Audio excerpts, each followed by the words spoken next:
In this video, we're going to look at our ongoing Python Flask wtforms example, and we're going to add another validator to our previous.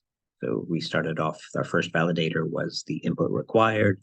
Our second validator was a length, so that a text input had to have a certain length or a certain range of lengths.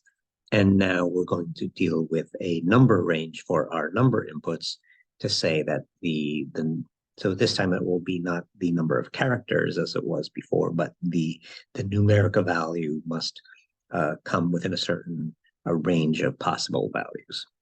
So that's what we're looking at. We are in app valid number range. The form stuff, the WTF stuff, will be in form valid number range. It's going to render two templates, the form and the form handler. They both use a layout, which refers to a simple CSS. Okay, so I have the normal setup. I have the V and V. I have it started. I think I did the debug line, and now I am said what my app is, and now I'm ready to run it. Flask run. We'll see what's new. There's a place to enter the name. We had that before. It has to be at least 3 characters, not more than 20. So I'm putting in something that's valid there. The programming language, the color.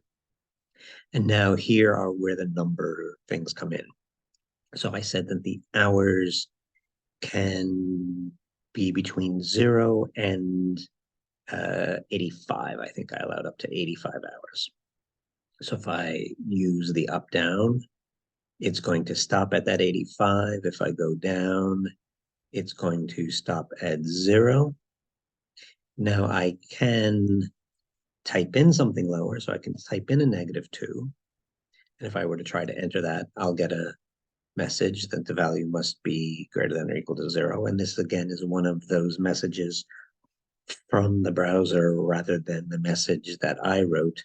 Same thing for up here. I can't, using the up-down arrow, get past my 85, but if I type in 90, I will get the message. Okay, so let's go for 40. And the same thing down here for wage. I think I went from 725 up to like 200. So 725, it stops. That one is okay. But if I type in something lower, it's yelling at me, and I put in up to 200. Let's put in 199. And then I can go higher, but then it stops at 200. I can't go higher, but the user can type higher, 300, but it's not going to move on. It won't, it's not valid. It won't move on. So let's go with 10. And so there we are. So that's the new part, the number range validator. Okay, so the app is the Flask part, which handles the routes. And there's not much there's nothing here really in terms of routes. I'm not doing any calculating here in the Python. The data this just passes the data back and forth, establishes the routes and passes the data back and forth between the form and the handler. Here's the WTF part. And what's new? The number range. We're bringing in a number range validator, which of course applies to the inputs that are of the number type, and that will be the integer field and the decimal field. And that, in our example, is the number of hours and the wage. So here's the number of hours.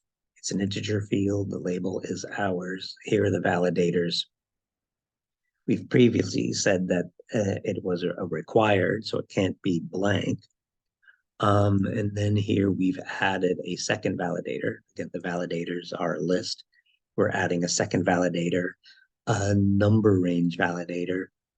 The minimum is 0, the maximum is 85, and then there was a message.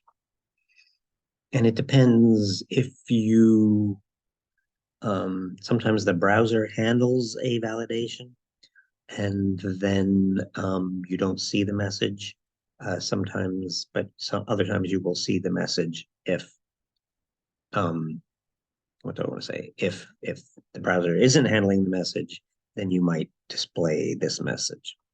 Okay. And then this we've seen before, that is starting off the page with the 20 in the box.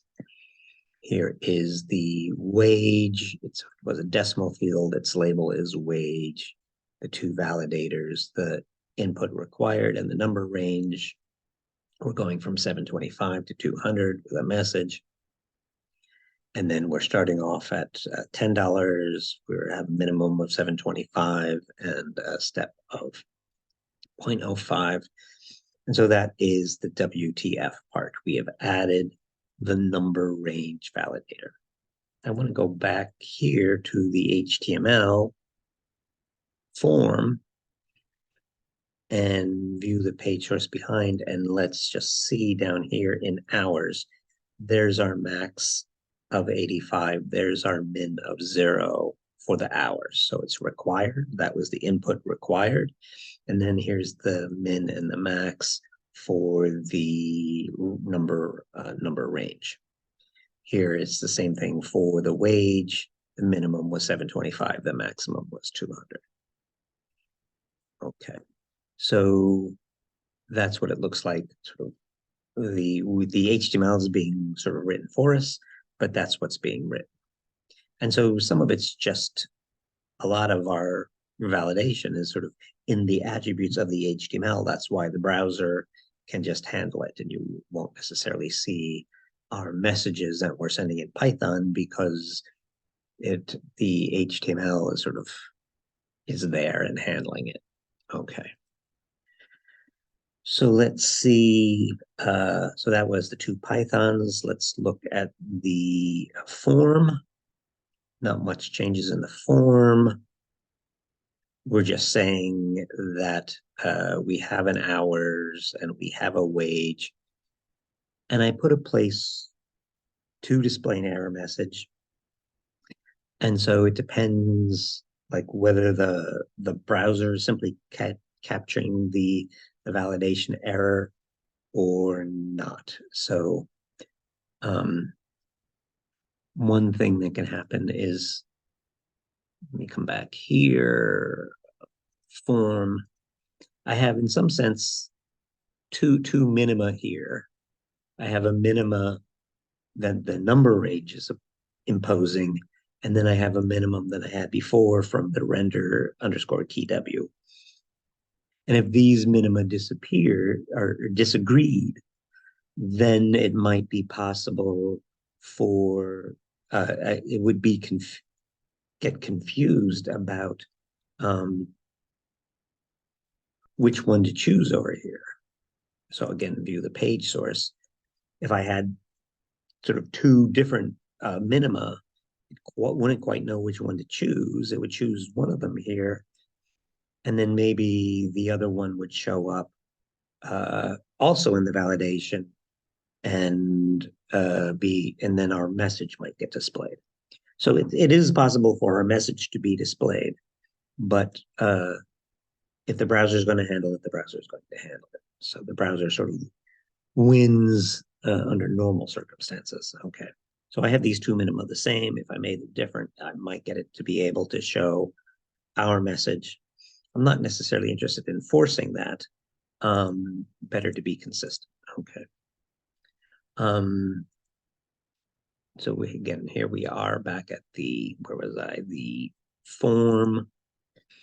And this was just the only new addition over here was, in case we are displaying our own message, to make a place for it. And that's form.hours.errors, form.wage.hours. I put it in a span.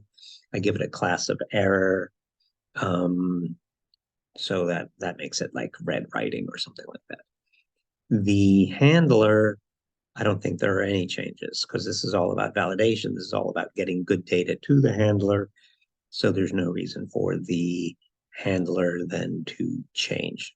Okay, that's what I wanted to show you in this one. Number validation. So that was mainly here in the form, in the WTF part of it. We added to our list of validators a number range validator. That's a min, a max, a message. But the message may be handled by the browser. But I have seen this message pop up on occasion. One way to get that to happen was to have these two minima sort of battle it out and disagree. Okay, that's what I wanted to show you in this one. Thanks for your attention.